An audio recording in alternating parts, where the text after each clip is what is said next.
ବାଲାମି ତାଉଲକୁ ହେ ବାଲାମି ତାଉଲକୁ ପାଟିନି କାଟି ଦିଅ ଦକ୍ଷିଣୀକୁ ତୋକା ମୁଁ ଦେଛି ଦିଅ ଦକ୍ଷିଣୀକୁ ତୋକା ମୁଁ ଦେଛି ବାଲାମି ତାଉଲକୁ ପାଟିନି କାଟି ଦିଅ ଦକ୍ଷିଣୀକୁ ତୋକା ମୁଁ ଦେଛି। ଆରେ ଗରିତ ଏଥର ଦୋଳିଟା ଏମିତି ବାନ୍ଧିବୁ ଦେ ଏକା ଟାଙ୍ଗଲେ ଯେମିତି ଦତ୍ତ ବାଲଜନ ତଲି ଗଲେ ବି ଆମ ଦୋଳି ତିଲିବନି, ବୁଝିଲୁ ତ? ଆରେ ହଁ ହଁ ତୁ ବ୍ୟସ୍ତ ହନି, ମୁଁ ଅଛି ନା। ଆରେ ଆରେ ମତେ ଜଣା ଅଛି ତୁ କେମିତି ଦୋଳି ବାନ୍ଧୁ। ତୁ ଆରଥରକ ଏମିତି ଦୋଳି ବାନ୍ଧିଲୁ ଯେ ଆଜି ଯାଏ ମୋ ମନେ ରହିଛି। ମାମା ଆଉ ଲିଜା ସିଧା ଯାଇ ଗଡିଆ ମଝିରେ ହେ ନା ବେ ଗୋଟେ ସରୁଆ ଖିଲ ଦେଇଥିଲେ, ମୁଁ କଣ ଜାଣିଥିଲି ସେ ଖିଲ ଭାଙ୍ଗିଯିବ ବୋଲି। ଏଥର ଆଉ ସେ ଭୁଲ ଜମା କରିବେନି, ବୁଝିଲ ଶୋକଟା। ଆଉ ଗୋଟେ ଆମ ବାହାଦୁରିଆ ରସିକା, ସିଏ ପୁଣି କଣ କଲା କି? ଆମ ରସିକା ପାଣିରେ ପହଁରା ଜାଣିନି, ଝିଅଙ୍କ ଆଗରେ ହିରୋ ହବ ବୋଲି ପାଣିକୁ ଡିଆ ମାରିଦେଲା। ପୁଣି ତାକୁ ଗାଁ ଲୋକ ବଞ୍ଚେଇଲେ, ମନେ ନାହିଁ କି?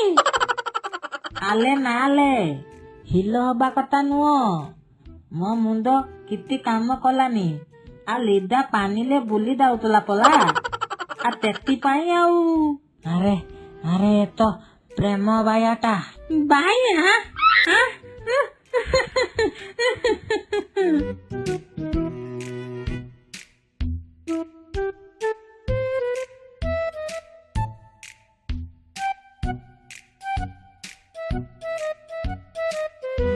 আলে এই পাতি তু পুকললে নালন দাউতি। আরে হো তো পাটি চুপ ଏ ଛୁଆ ଏ ରୁହ ସେଇଠି। ଏ ବାଉଁଶ କୋଉଠୁ ନେଇକି ଆଇଲ? ମୋ ବାଡିରୁ ଆଣିନ ତ? ନାମ ନାରାୟଣ ଅଜା, ଆମେ ତମ ବାଡିରୁ କାହିଁକି ଆଣିମୁ? ଆମେ ତ ରସିକା ଘର ବାଡିରୁ ଆଣିଲୁ। ହଁ ତ, ହଁ ଆମେ ତ ରସିକା ଘର ବାଡିରୁ ଆଣିଲୁ। ମତେ କାହିଁକି ତମ ଉପରେ ସନ୍ଦେହ ହଉଛି। ସନ୍ଦେହ ପୁଣି କଣ ପାଇଁ? ଆମେ ତ ଆମ ବାଲିରୁ ଆଣିଲୁ, ପୁଣି ସନ୍ଦେହ କଣ ନାଲନ ଅଜା? ହଉ ହଉ ହଉ, ଲାଗୁଛି ପିଲା ଗୁଡାକ ସୁଧୁରି ଗଲେ, ନହେଲେ ତ ଏଗୁଡାକ ମୋ ବିଛୁଆତି ଥିଲେ।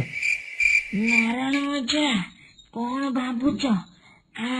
ଆମେ ଚଗଲାମି ଆଉ କରୁନୁ, ଆମେ ପା ଭଲ ପିଲା ହେଇଯାଇଛୁ। ସବୁଦିନ ଘରେ ବସିକି ପାଠ ପଢୁଛୁ। ଯଦି କହିବ ଆମେ ପଣିକିଆ ସବୁ ଡାକି ପକେଇବୁ, ଦେଖିବ। ଏ ନା ଥାଉ, ମୋ ପାଖରେ ସମୟ ନାହିଁ ତମ ପଣିକିଆ ଶୁଣିବାକୁ। ଆଚ୍ଛା କହିଲ, ଏ ବାଉଁଶ କଣ କରିବ?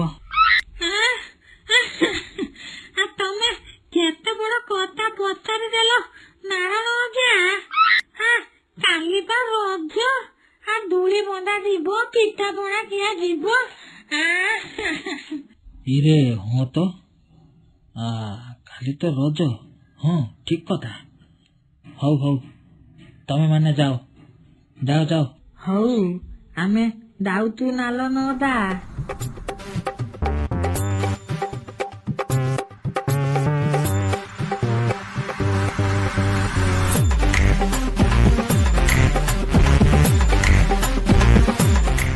ହଉ ଚାଲ, ବୁଢା ଆମ ମୁଣ୍ଡ ଖରାପ କରିଦବ।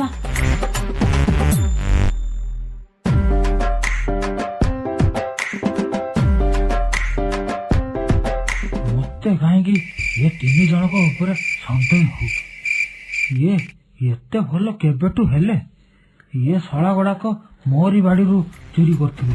ମୁଁ ଯାଏ ଦେଖେ।